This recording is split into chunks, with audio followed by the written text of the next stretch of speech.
Nuestra siguiente ponente, quiero presentarla, ¿sí? De casa arrancamos a otra perspectiva, con una visión que nos va a dar Magdalena García Hernández.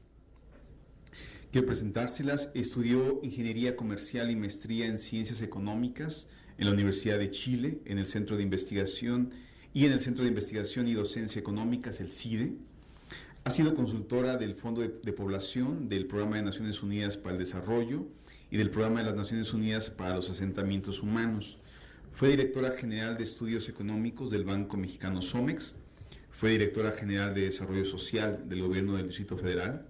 Coordinó la presidencia del Grupo Interagencial de Género del Sistema de Naciones Unidas en México. Forma parte del Sistema para la Igualdad Sustantiva entre Mujeres y Hombres del Distrito Federal. Y además es coordinadora ciudadana de la Subcomisión para Prevenir y Erradicar la Violencia contra las Mujeres en el Territorio Nacional de la Secretaría de Gobernación. Es parte del Consejo Consultivo Mundial de la Comisión Huairou y bueno, hoy está con nosotros, aceptó venir. Vamos a ver su perspectiva, sociedad civil, ONG, y aparte ha investigado el tejido de nuestro país. Damos la bienvenida, por favor, con un aplauso a Magdalena García Hernández. ¿Podemos utilizar eso? Pues muchísimas gracias, me voy rapidito con la presentación. Me da muchísimo gusto, muchas gracias al Instituto Politécnico Nacional por esta invitación. Les comento que esta investigación que iniciamos hace poco tiempo en términos de ponernos a trabajar directamente en este tema es una investigación conjunta que estamos haciendo mi hija y yo. Mi hija Magdalena Huerta, ella es politóloga, ¿no? Experta en cuestiones de cuotas, de género y una serie de cosas, pero ahora nos estamos metiendo a esta parte y las preguntas que guiaron la investigación tiene que ver con que nos cuestionábamos qué es lo que está originando en nuestras sociedades el crecimiento exponencial de la violencia en general y de la violencia de género en particular. ¿Qué podemos hacer para frenar de raíz esta conducta patológica violenta? Una de mis principales actividades es ser activista, ¿no? Yo soy parte del movimiento feminista mexicano y una de las cosas que siempre estamos tratando de buscar es la incidencia en política pública como para resolver una serie de fenómenos que nos aquejan. Y bueno, ya sabemos la problemática tan complicada por la que atravesamos en los momentos actuales. La tercera sería qué tipo de valores es preciso fomentar en nuestra cultura para la conformación de sociedades no violentas en general y no violentas contra las mujeres. La que sigue. Esta tiene un antecedente, esta ocupación, esta preocupación por este tema. A mí en 2004 me tocó la fortuna de trabajar en la Secretaría de Desarrollo Social y me encargaron el diseño de los observatorios de violencia social y de género. En aquel tiempo, reflexionando sobre los orígenes de la violencia, uno se encuentra muchas explicaciones al respecto, pero estaba preocupada por algo que realmente me colocara en esto que apenas estamos iniciando la investigación. Y me encontré esto del Centro de Investigación e Información para la Paz, que es una institución que está en Uruguay, que decía que la violencia está presente cuando los seres humanos se ven influidos de tal manera que sus realizaciones afectivas, somáticas y mentales están por debajo de sus realizaciones potenciales. O sea, de qué manera la frustración es un elemento muy, muy importante y un factor de riesgo enorme para provocar situaciones de violencia. La que sigue, por favor. Esta primera parte de la presentación se refiere a la cuestión neuropsicológica, que es una disciplina que combina la neurología y la psicología para estudiar las relaciones del funcionamiento del cerebro y los procesos cognitivos y de comportamiento. Y estos hallazgos son muy importantes y tienen una relación fundamental. Entonces, en este caso, lo que se coloca en el centro de esta investigación es que lo que está originando un crecimiento exponencial de la violencia de género, de la violencia en general y la violencia de género tiene que ver con las desigualdades de género y tiene que ver con la falta en general del vínculo afectivo madre-infante. La que sigue. Los hallazgos primordiales sitúan el fenómeno en que la raíz del fenómeno global de la violencia epidémica se sitúa en la separación de la madre con el infante. Ustedes podrán leer más rápido de lo que yo quiero leer, porque si no, no me da tiempo de hacer la presentación. Ahí está autocontenida la presentación. El vínculo afectivo de la madre y el infante estructura en el cerebro y el desarrollo del infante. Con ello puede interpretar el mundo y sus relaciones, cómo se convierten en pacíficas, en placenteras y amorosas, y cómo sucede lo contrario en este mundo tan difícil, en donde cuando no hay perspectiva de género en la política pública, difícilmente las madres podemos dedicar la atención necesaria en los procesos de formación y de desarrollo cerebral de los hijos en la primera infancia. La que sigue, por favor. La que sigue, por favor. La falla en establecer el vínculo afectivo madre-infante durante los primeros periodos formativos del desarrollo cerebral, ante la falta de caricias corporales y la falta de estímulos. Me voy a irme por aquí porque aquí me queda chueco.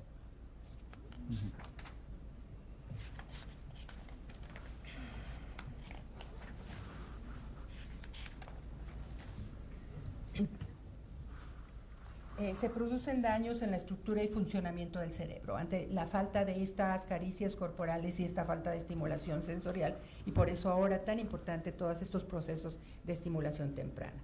Entonces se producen daños en el sistema de placer y se provocan cambios patológicos en el comportamiento de las personas.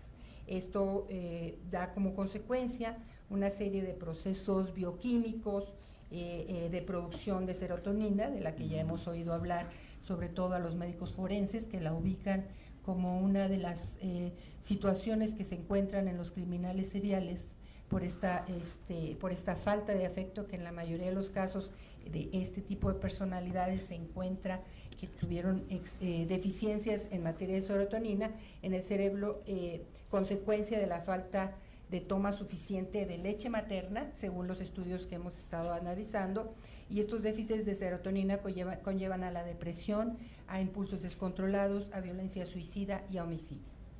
De acuerdo con estos estudios, todos estos comportamientos patológicos, la buena noticia es que se pueden prevenir y en gran parte se vincula con esta relación afectiva entre madre e infante en la primera etapa de la vida.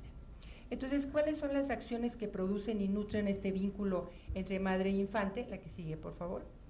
El primero de ellos es el amamantamiento y cargar al infante durante periodos prolongados.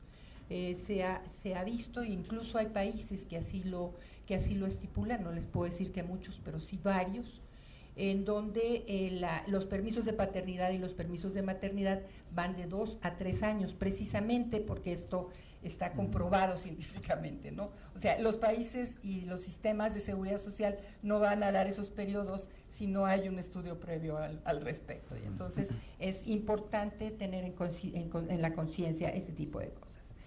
Para prevenir la violencia física contra el cuerpo de las mujeres, según estos estudios, se puede prevenir mediante 2 formas. Una, con el vínculo afectivo con la madre durante la infancia y la niñez temprana, pero también de igual manera con estas acciones se puede prevenir la depresión, la drogadicción, el suicidio y las necesidades de medicamentos psiquiátricos.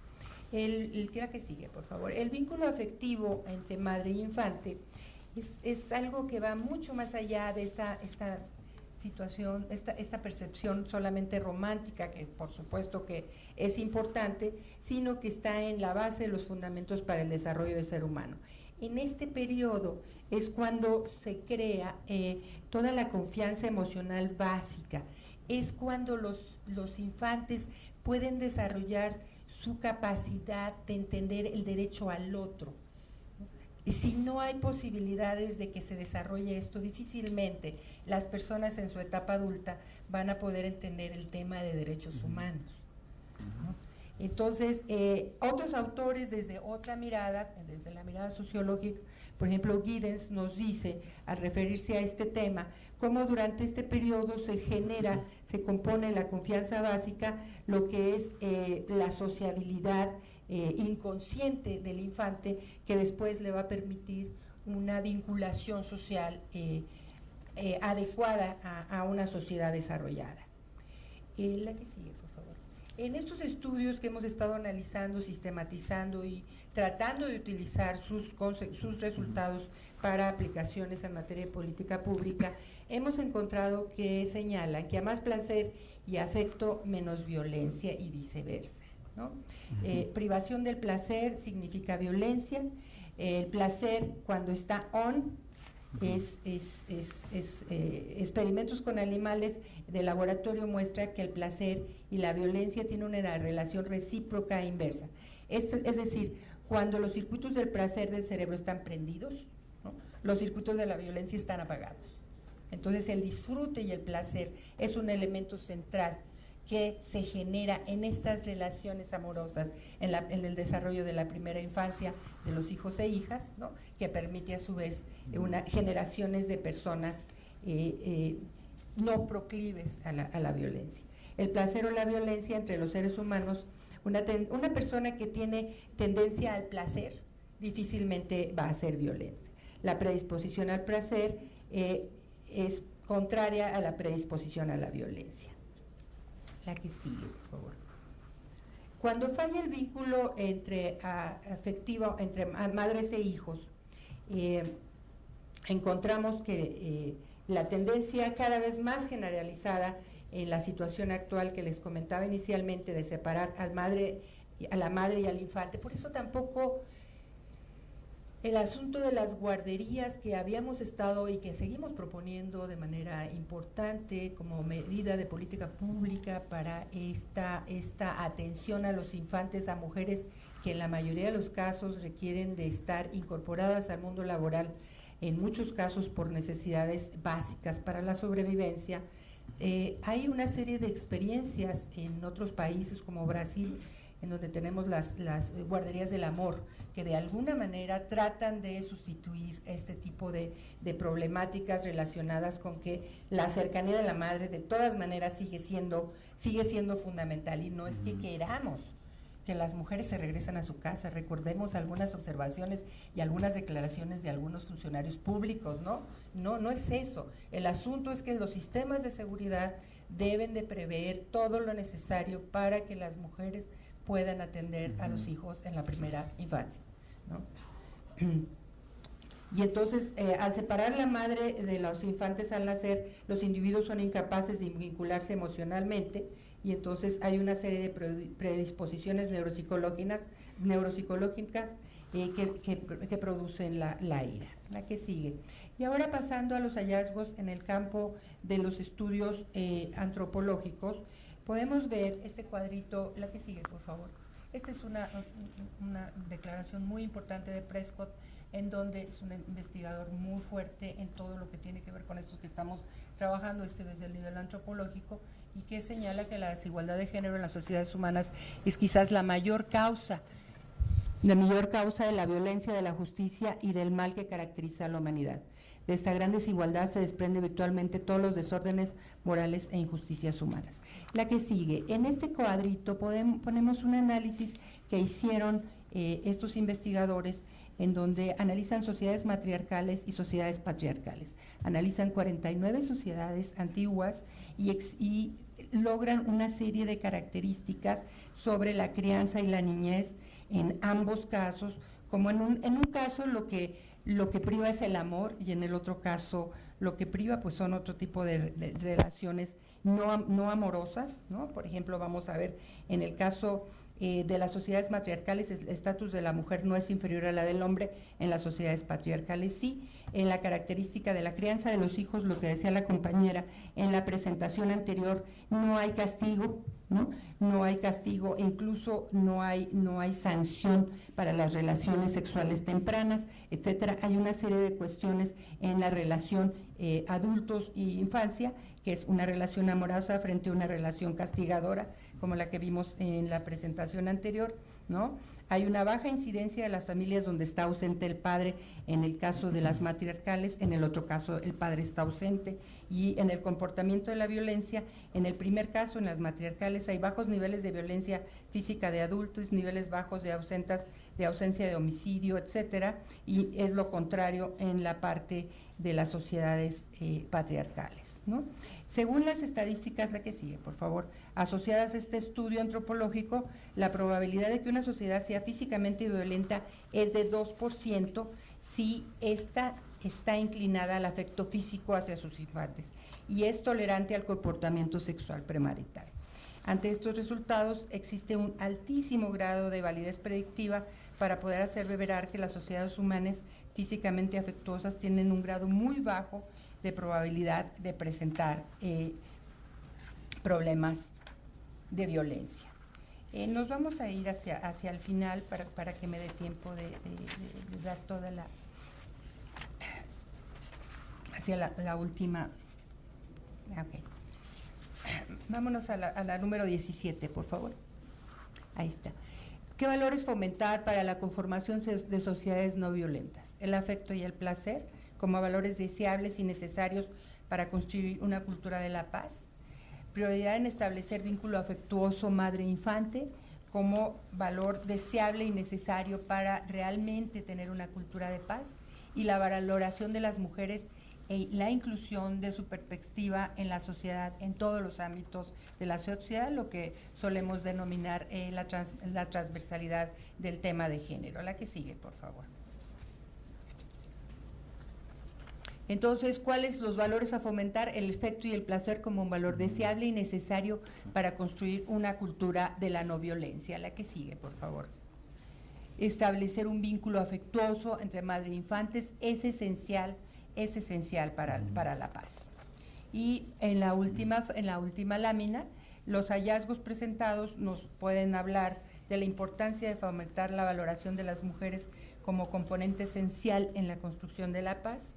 Como evidencia empírica, constatamos cómo la igualdad de género promueve sociedades pacíficas y con mayores niveles de bienestar social. Presentamos evidencias significativas para todos y para que todos y todas establezcamos como prioridad el fomentar la igualdad entre mujeres y hombres, fomentar la valoración de las mujeres y su perspectiva. Entonces, impulsemos que esta transversalidad de género se incluya en todos los ámbitos del quehacer gubernamental, pero también en todo el entramado social.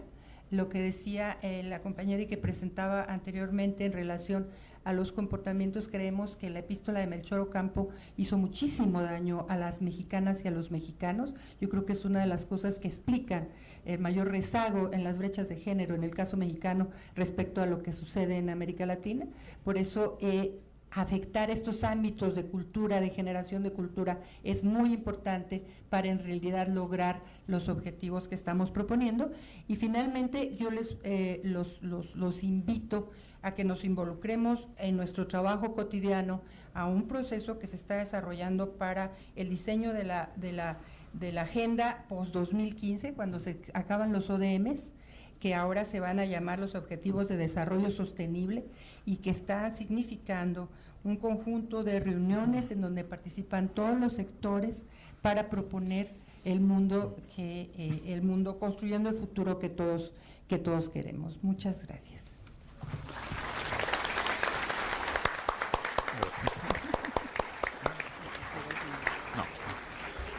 Gracias a Magdalena García. Ha sido, decíamos, la perspectiva. Por ahí ya estarán, si alguien necesita, dónde tenemos a las personas que nos van a repartir papelitos por si hay preguntas. Acá tenemos, por ejemplo, si alguien requiere un papel para hacer pregunta, a favor, lo podemos obtener levantando la mano. Y si alguien necesita salir,